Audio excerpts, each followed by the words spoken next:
Halo teman-teman, perkenalkan nama saya Jessica lah. Saya dengan nomor NIM 2251669. Nah, kali ini saya akan menjelaskan tentang tugas laporan mata kuliah pemrograman web saya dengan judul Toko Produk Custom SPL. Sebelumnya, saya memiliki bab 1 pendahuluan sebagai berikut. Penjelasan secara singkat tentang apa itu pemrograman web dan jenis pemrograman web yang saya gunakan yaitu pemrograman website e-commerce yang dapat membantu dalam penjualan e-commerce dan digunakan untuk menggambarkan kegiatan jual beli atau transaksi bisnis yang dilakukan secara elektronik melalui internet.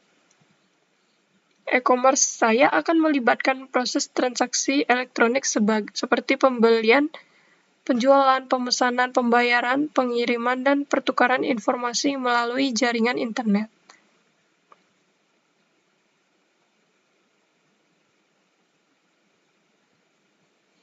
Lalu ada rumusan masalah yang dirancang untuk membuat suatu sistem pelayanan pelanggan yang dapat meningkatkan hubungan dengan pelanggan. Sistem yang saya buat ini akan memenuhi kebutuhan pelanggan dan permintaan pelanggan seiring waktunya. Maka saya harus terus mendevelop website yang akan saya buat ini. Lalu ada ruang lingkup masalah, yaitu untuk memperjelas gambaran pada pengerjaan makalah ini, saya membuat website e-commerce ini dengan berbasis HTML dengan text editor Visual Studio Code sebagai aplikasi HTML saya. Lalu tujuan dari makalah ini tidak lain yaitu untuk membuat tutorial tentang proses pembuatan website e-commerce menggunakan text editor Visual Studio Code dalam HTML. Adapun tujuan lain dari makalah ini adalah sebagai berikut, yaitu memberikan modul untuk pembuatan website e-commerce dengan text editor Visual Studio Code, dan tujuan akademis yang dapat dihasilkan dari penelitian ini adalah hasil karya ilmiah berupa laporan makalah, baik berupa sitasi teori maupun acuan dalam pengembangan panduan teknis dalam proses editing foto. Lalu ada sistematika penulisan untuk lebih memperjelas gambaran terhadap keseluruhan laporan ini dan lebih mempermudah pembahasan. Maka gambaran secara garis besar mengenai sistematika penulisan laporan ini adalah sebagai berikut, yaitu bab 1 pendahuluan. Di pendahuluan ini, bab ini berisi latar belakang, rumusan masalah, ruang lingkup masalah, tujuan makalah, dan sistematika penulisan makalah. Lalu ada bab 2 pembahasan dan juga ada bab 3 penutup. Lalu pada bab 2 pembahasan yang akan saya bahas selanjutnya ini adalah pertama dibuka dengan apa itu pengertian dari HTML atau Hypertext Markup Language, sebuah bahasa standar yang digunakan oleh browser internet untuk membuat halaman dan dokumen pada sebuah web yang kemudian dapat diakses dan dibaca layaknya sebuah artikel. HTML juga dapat digunakan sebagai link-link antara file-file dalam situs atau dalam komputer dengan menggunakan localhost, atau link yang menghubungkan antar situs dalam dunia internet. Lalu ada sejarah dan perkembangan HTML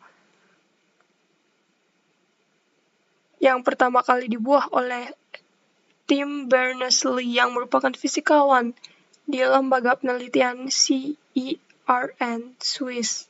Berners-Lee mempunyai ide atau pemikiran mengenai sistem hypertext berbasis internet sekitar tahun 1991.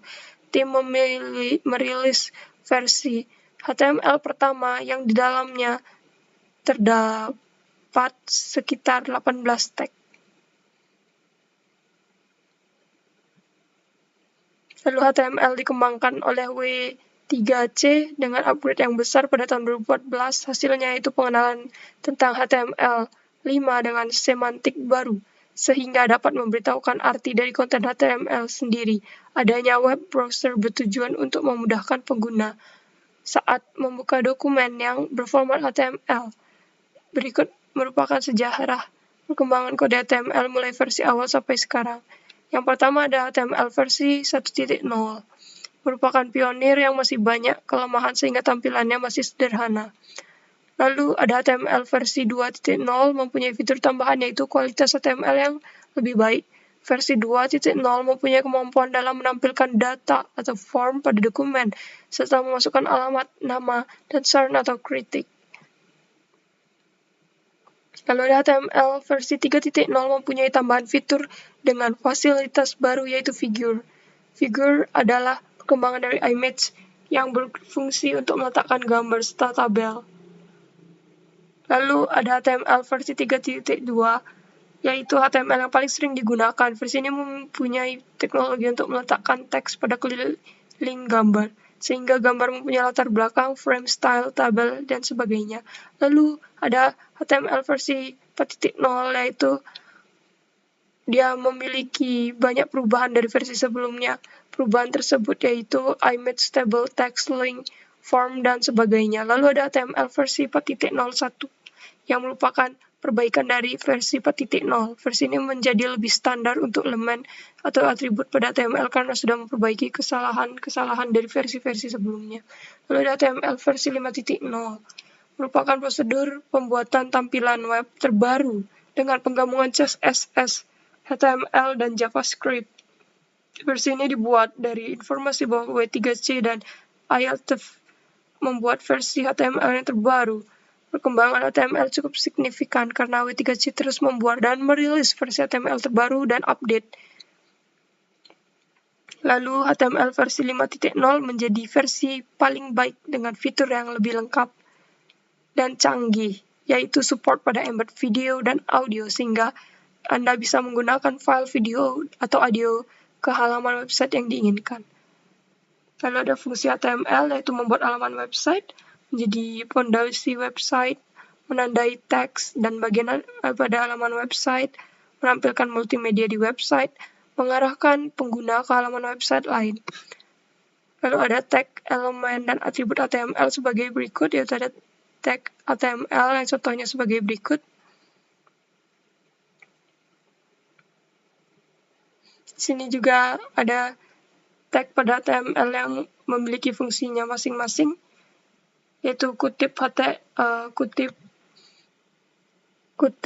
kurang besar HTML untuk memulai membuat halaman HTML yang mencakup semua konten dan elemen.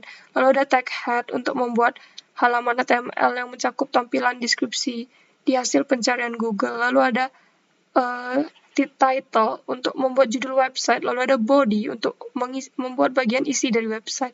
Lalu ada H1 sampai H6 untuk membuat bagan, heading pada artikel. Lalu ada P untuk membuat paragraf. Lalu juga ada tanda seru untuk membuat komentar. Ada banyak elemen dan tag yang bisa digunakan pada HTML. Lalu ada elemen HTML yang terlihat seperti berikut contohnya. Lalu ada atribut dari HTML. Atribut adalah informasi atau perintah tambahan yang berada dalam elemen. Atribut ini berfungsi sebagai penjelas perintah tag pada elemen. Misalnya, image source sama dengan gambar.jpg yang akan menunjukkan gambar yang sudah kita input dari image source tersebut. Contohnya adalah sebagai berikut. Lalu yang saya gunakan sebagai text editor HTML yaitu adalah Visual Studio Code. Kenapa saya menggunakan ini? Karena bagi saya ini lebih mudah dan juga gratis penggunaannya, apalagi saya yang masih pemula. Visual Studio Code merupakan salah satu aplikasi text editor yang sangat berguna untuk menulis sejumlah kode serta mampu membuka berbagai macam jenis file. Visual Studio Code juga mendukung berbagai bahasa pemrograman seperti HTML, C++, C, C Pagar, CSS, Java, JS, dan ASP, dan banyak lagi. Lalu ada langkah-langkah membuat web menggunakan HTML. Pertama, dokumen HTML Anda buat dari aplikasi editor HTML, yang salah satunya adalah Visual Studio Code. Lalu Anda bisa menyimpannya dengan format HTML. Dan format tersebut akan bisa diubah sesuai keinginan Anda. Anda bisa membuka file dengan format HTML tersebut ke dalam text editor, lalu Anda bisa mengedit dan menambahkan beberapa coding HTML di dalamnya.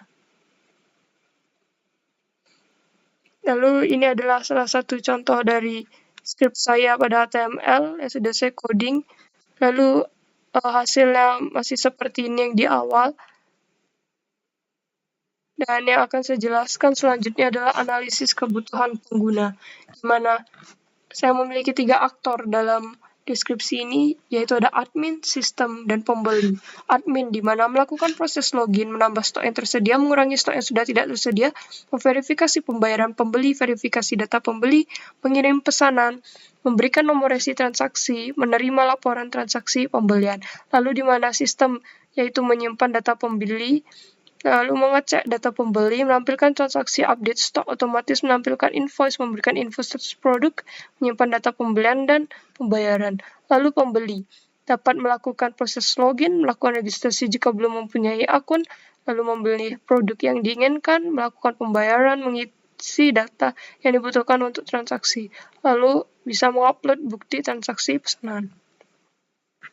Lalu ada yang kedua, analisis kebutuhan perangkat lunak, yang saya memiliki sistem operasi Windows 11, lalu bahasa pemrogramannya itu HTML dan PHP, lalu ada database yang saya gunakan yaitu MySQL, lalu ada aplikasi web browser yang saya gunakan yaitu Firefox, lalu aplikasi text editor saya adalah Visual Studio Code, lalu aplikasi server yang saya gunakan juga XMPP. Lalu yang ketiga adalah analisis kebutuhan perangkat keras, di mana saya menggunakan laptop dan juga mouse, keyboard, RAM dengan 4 GB, lalu ada ROM SSD dengan 128 GB, lalu ada adapter Wi-Fi, CPU, dan juga GPU. Lalu saya memiliki analisis kebutuhan sistem yang saya akan pergunakan yaitu pergunakan card atau keranjang, lalu ada register dan login, lalu ada 1 unit laptop Lenovo, lalu 1 software browser Firefox. Lalu analisis pieces yang saya gunakan, yang pertama P-nya adalah performance, di mana sistem yang sedang berjalan yaitu biasanya kita memasang iklan secara manual. Lalu sistem yang saya usulkan adalah kita mengiklankan produk kita melalui website. Jadi kita akan mengiklankan produk kita dengan membagikan link website kita, sehingga tidak perlu orang-orang langsung datang ke toko ataupun melihat dari TV atau radio karena kami sudah memiliki website sendiri. Jadi dengan hanya memberikan link, orang-orang bisa melihat apa saja produk kami. Lalu ada information, yaitu pelanggan hanya memperoleh informasi terkait produk jika pelanggan datang langsung ke toko. Yang saya usulkan yaitu adalah menggunakan website di mana kita bisa melihat semua produk-produk yang kita jual, lalu ada beberapa kontak us dan juga deskripsi produk dan juga pengertian dari produk yang sangat lengkap akan saya buat pada website saya. Lalu ada economics. Economics sih biasanya yang dibutuhkan untuk jangka pendek relatif sedikit, akan tetapi untuk jangka panjang membutuhkan banyak biaya untuk proses pendekatan dengan pelanggan, di mana dari sistem yang berjalan kami harus melakukan banyak diskon karena ingin pelanggan tetap membeli di produk kami, dan kami juga kesulitan melakukan promosi, jadi kami harus mengeluarkan banyak biaya untuk iklan. Nah, dengan menggunakan website kita bisa menghemat dan menambah pembeli produk. Jadi dengan adanya website, orang-orang bisa melihat dari website. Jadi apa yang kita jual itu orang-orang tahu tanpa kita harus mempromosikannya terlalu mahal. dan juga biaya yang dibutuhkan itu akan memberatkan dalam produksi kami, sehingga kami bisa menguranginya dengan website, dan juga promosi kami akan bisa lebih terarah jika budget ekonomi awal kami ditekan dari penggunaan website. Lalu ada kontrol di mana tidak adanya batasan dalam akses data yang tersedia, semua karyawan dapat mengetahui seluruh data perusahaan. Selain itu, keamanan data pelanggan dan data pembeli kurang terjamin. Kenapa? Karena dalam sistem saat ini semua data masih ditulis secara manual, jadi masih ada kemungkinan hilangnya data ataupun salah tulis data ataupun salah penghitungan. Nah, dengan sistem yang kita usulkan ini, semua data akan didata di database, jadi data semua akan tersimpan dalam server, di mana server akan menghitung sesuai rumus, jadi kemungkinan kesalahan itu adalah sedikit, dan juga penyimpanan yang digunakan akan lebih aman, tidak bisa basah ataupun apapun. Yang penting kita bisa mengakses dengan internet. Lalu juga semua yang mau kita cari bisa diakses dengan gampang karena semua sudah ada dalam server database tersebut. Lalu ada efisiensi, yaitu untuk mendapatkan informasi tentang pelayanan produk, pelanggan harus datang ke toko untuk mencari informasi. Nah, efisiensi di sini di mana pembeli bisa mengurangi biaya ongkos dengan melihat produk-produk kita pada website, karena dengan modal internet saja sudah bisa membuka website kita. Lalu ada service kita memberi layanan harus datang ke toko langsung, dan jika ingin mengadu harus datang ke toko atau lewat nomor telepon resmi yang dimana menggunakan biaya pulsa dan juga biaya ongkos. Pada website kita sudah melampirkan kontak-kontak kami, jadi kami bisa dikontak melalui website. Seperti kontak yang kami lampirkan, akan ada WhatsApp dan juga Facebook, itu bisa diakses dan juga dicat oleh pembeli untuk memberikan keluhan ataupun peningkatan service yang perlu kita tingkatkan. Lalu di sini ada flowchart. Flowchart yang saya buat yaitu pertama dimulai dari start, lalu memanggil website, menampilkan halaman awal, tampilan awal, diterima pembeli. Lalu setelah muncul tampilan awal, akan dipandu ke halaman registrasi. Dan jika sudah memiliki akun, akan dipandu ke halaman login. Namun pada halaman registrasi, pembeli diharuskan melakukan registrasi, lalu diverifikasi datanya. Lalu data pengguna akan disimpan oleh sistem. Namun jika pembeli sudah memiliki akun, maka dia hanya harus melakukan login saja, lalu akan diverifikasi datanya. Jika gagal, akan menampilkan halaman login kembali. Namun jika berhasil,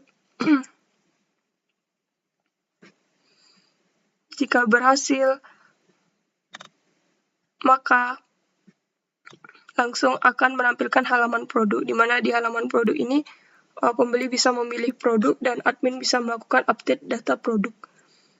Lalu memasukkan produk ke keranjang. Setelah memasukkan produk ke keranjang, maka akan diverifikasi pesanan.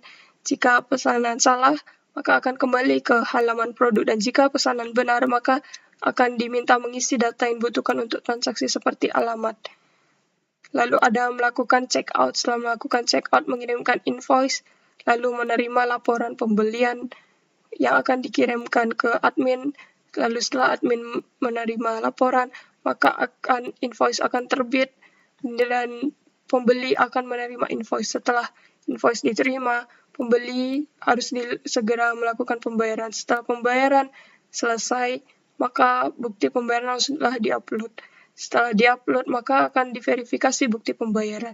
Jika buktinya sudah tidak benar, maka akan kembali ke halaman upload bukti pembayaran. Namun jika verifikasi bukti pembayaran benar, maka bukti pembayaran akan disimpan, lalu akan dikirimkan ke admin. Lalu admin dapat merubah status pesanan, mengirim pesanan lewat ekspedisi pengiriman, lalu menginput nomor residen status pengiriman. lalu akan dikembalikan ke sistem dengan menampilkan nomor resi dan status pengiriman ke pembeli. Lalu proses selesai. Lalu ada DF di level 0, di mana pada DF di level 0 ini pembeli akan mengisi data diri, menginput data diri pembeli, username dan password, data pesanan produk, lalu data transaksi, dan bukti pembayaran yang sudah dilakukan oleh pembeli ke sistem website. Lalu sistem akan memberikan pembeli menerima akun, menerima data informasi produk, menerima status pesanan, menerima data transaksi, menerima data invoice, menerima status pembayaran, dan menerima status pengiriman dan juga nomor resi. Lalu pada admin, di mana admin menginput username dan password, update stok produk, update data pesanan, update data transaksi pembeli, update data invoice, update data pembayaran, update status pesanan, update status pengiriman, dan nomor resi. Lalu sistem akan memberikan admin, dan admin akan menerima data diri pembeli, data stok produk, data transaksi pembeli, data invoice, data pembayaran, dan status pesanan, dan juga data status pengiriman dan nomor resi. Lalu ada DF di level 1. Di sini ada 5 proses yang terlibat. Yang pertama adalah proses pendaftaran, proses login, proses jual beli, lalu ada proses pembayaran, dan juga proses pengiriman. Di mana dapat kita lihat pada DFD berikut.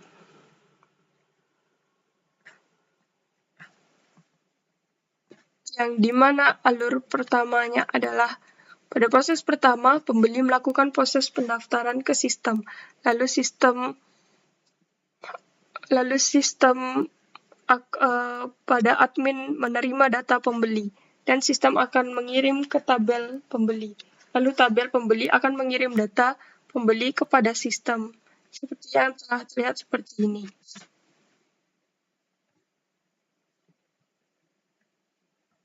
Lalu proses pendaftaran di mana proses pendaftaran dari pembeli akan dimasukkan ke tabel pembeli, lalu tabel pembeli akan mengirim data ke proses pendaftaran. Lalu ada proses login, di mana tabel admin akan mengkonfirmasi data dari pembeli. Lalu ada pembeli mengisi data login, tabel pembeli mengkonfirmasi data login. Lalu ada proses jual beli, di mana produk akan dikirim informasinya ke pembeli, lalu pembeli ingin melakukan pemesanan, lalu admin mengecek data persediaan produk ataupun update, lalu dari proses jual beli akan memberikan admin laporan pembelian. Lalu pada tabel data pesanan, di mana data pesanan pembeli akan disimpan di tabel ini, lalu datanya akan dikirim ke proses jual beli. Lalu dari data pesanan tersebut akan terbit invoice yang data akan dikirim ke proses jual beli dan dikirim ke pembeli serta laporan admin. Lalu ada tabel pembayaran pada proses pembayaran.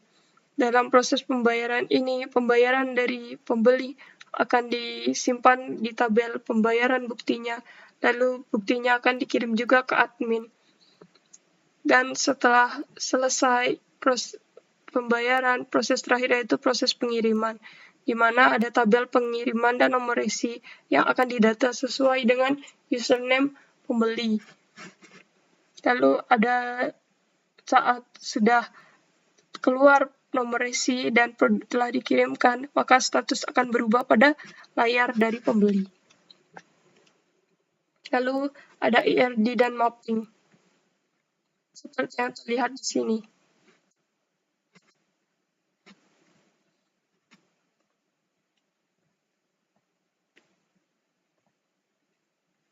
Pada entiti pembeli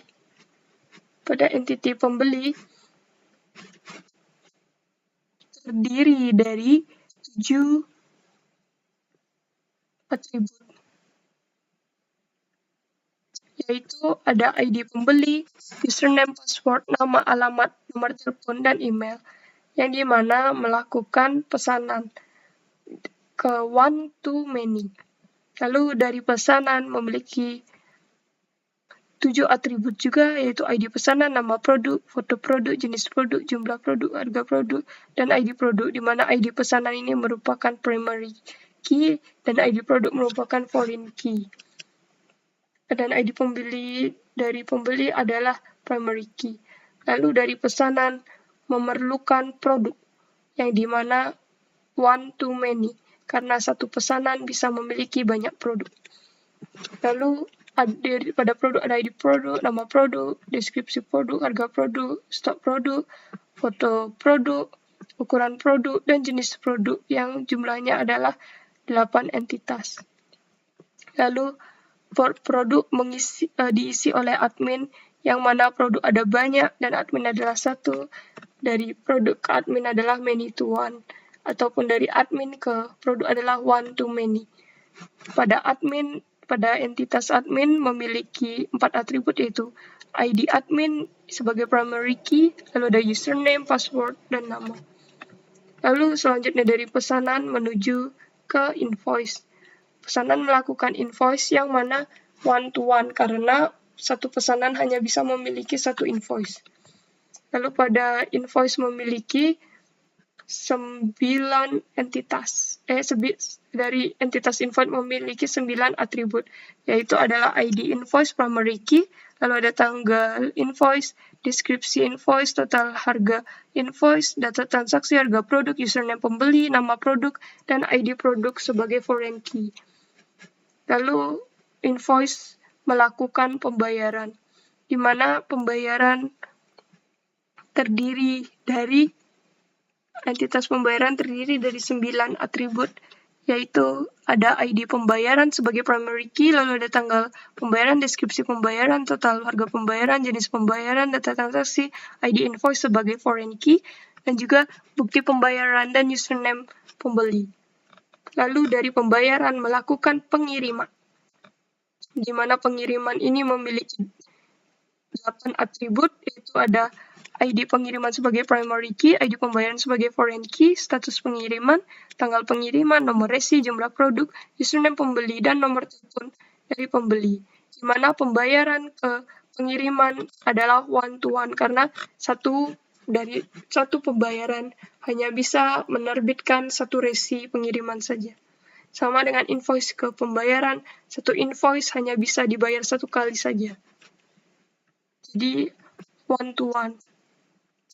Berikut adalah tabelnya, yang dimana ID pembeli itu primary key, dan juga pada pesanan ID produk adalah foreign key, integer yang fungsinya adalah hanya bisa ditulis angka, dan username varchar yang bisa memiliki varian karakter angka ataupun huruf. Lalu pada alamat yaitu dengan format teks. Dan untuk tanggal menggunakan format date. Sekian informasi yang dapat saya presentasikan. Terima kasih, dan saya tutup dengan Om Santi Santi Santi Om. Semoga apa yang saya jelaskan hari ini bisa menjadi pelajaran yang baik untuk teman-teman semua, dan saya mohon maaf jika ada salah kata ataupun beberapa kata yang tidak berkenan di pikiran teman-teman sekalian. Saya mohon maaf, dan juga saya ucapkan sekali lagi terima kasih.